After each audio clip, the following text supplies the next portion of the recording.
దేవరకు వదులుతాం కదా అచ్చొచ్చిన వాటిని, దేవరకు వదిలే ఓ రోజు బలి ఇస్తారు. ఆ ఇద్దరిని అచ్చొచ్చిన వాళ్ళ లాక ఊరి మీదకి వదిలి ఈరోజు ఏది పడితే అది మాట్లాడుతున్నారు. ఏమన్నా అర్థం పర్థం ఉందా? ఒక్కసారి ఆలోచన చేయండి మిత్రులారా. ఇంకా ఆ పక్కన లావు మనగాళ్ళు లడాయిపోతే వెనకాల ముగ్గురు నూకుడు మనగాళ్ళంట. ఆయన కిషన్ రెడ్డి అనట ఆయన ఇంకొక ఆయన ఉన్నాడు. కేటీఆర్ ముందు రోజు మాట్లాడతాడు, రెండో రోజు కిషన్ రెడ్డి మాట్లాడతాడు. మనం గుజరాత్లో Sabarmati river development front Modi గారు అభివృద్ధి చేస్తే సపోర్ట్ కొడతాడు. మా మోడీ చూడు గుజరాత్లో గొప్పగా చేసిండు. కానీ అదే Musi river development front Hyderabad నగరంలో ప్రపంచానికి ఆదర్శంగా ఉండేట్టుగా మనం చేద్దామంటే వద్దు, నేను అడ్డం పడుకుంటా అంటాడు. నేనన్నా నువ్వు మోడీ గులాంవా, గుజరాత్ గులాంవా, ఎందుకు అడ్డం పడుతున్నావని. సిగ్గు లేకుంటే నేను మోడీ గులాంని అంటుండు. ఆయన నన్ను అంటుండు సోనియమ్మకు నువ్వు గులాంవా అని. నేను ఒక్క మాట ఈ వేదిక మీద నుంచి స్పష్టంగా చెప్పదలుచుకున్నా. 60 ఏళ్ళ ఆకాంక్ష, 1200 మంది బిడ్డల ఆత్మ బలిదానాలు జరిగిన తెలంగాణ రాష్ట్రం రాకపోతే కన్న తల్లిగా గొప్ప మనసుతో ఆంధ్రప్రదేశ్లో పార్టీ చచ్చిపోయినా ఈ తెలంగాణ రాష్ట్రాన్ని ఇచ్చిన సోనియమ్మ మా అమ్మ, సోనియమ్మ మా అమ్మ, మా 4 కోట్ల తెలంగాణ బిడ్డలకు కన్న తల్లి.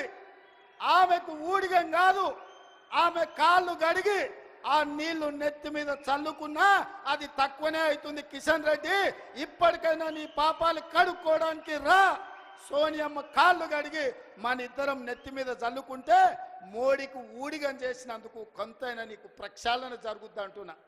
పార్లమెంటులో నిటారుగా నిలబడి ఈ దేశ ప్రధానమంత్రి నరేంద్ర మోడీ తెలంగాణ రాష్ట్రాన్ని సోనియమ్మ పార్లమెంటు తలుపులు బంద్ చేసి దుర్మార్గమైన పని చేసి తల్లిని చంపి పిల్లని బతికించింది. తెలంగాణ రాష్ట్ర ఏర్పాటునే అపహాస్యం చేసిన నరేంద్ర మోడీ తెలంగాణ ద్రోహి. అలాంటి తెలంగాణ ద్రోహికి నువ్వు బానిసవై గులామువై నువ్వు గుజరాత్ పోతే నువ్వు గుజరాత్ పోయి గార్దులను కాసుకో. కిషన్ రెడ్డి, ఈ తెలంగాణలో ఒక్క నిమిషం కూడా నీకు ఉండడానికి అర్హత లేదని నేను చెప్పదలుచుకున్నా. ఇన్ని రోజులు నువ్వు అంటే గౌరవ మర్యాద ఉండే, అందుకే మాట్లాడేటప్పుడు ఆచితూచి మాట్లాడేటోని కిషన్ రెడ్డి గురించి. కానీ కిషన్ రెడ్డి మీద ఉన్న గౌరవం నాకు 100% పోయింది. తెలంగాణ రాష్ట్ర ఏర్పాటునే వ్యతిరేకించి తెలంగాణ రాష్ట్ర పౌరుషాన్ని అవమానించిన నరేంద్ర మోడీకి నువ్వు గులాంగా మారినవంటే నువ్వు తెలంగాణ బతకడానికి అర్హత కోల్పోయినావు. కిషన్ రెడ్డి, తట్టపెట్ట సర్దుకొని నడువు గుజరాత్కు, నువ్వు ఆన్ని పోయి గులాంగిరి చేసుకో.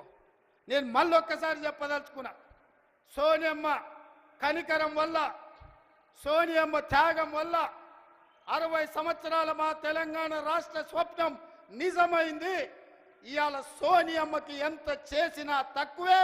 ఆ సోనియమ్మ కాళ్ళు గడిగి నెత్తి మీద చల్లుకోవడానికి మేమందరం సిద్ధంగా ఉన్నాం. ఇది అవమానంగా కాదు, ఆత్మ గౌరవంగా మేము భావిస్తున్నాం. కిషన్ రెడ్డి, ఆ తల్లే లేకపోతే ఈ తెలంగాణ రాష్ట్రమే లేదు. ఈ తెలంగాణ రాష్ట్రంలో ఆత్మ గౌరవంతో ఇంత వేలాది మంది మనం సభ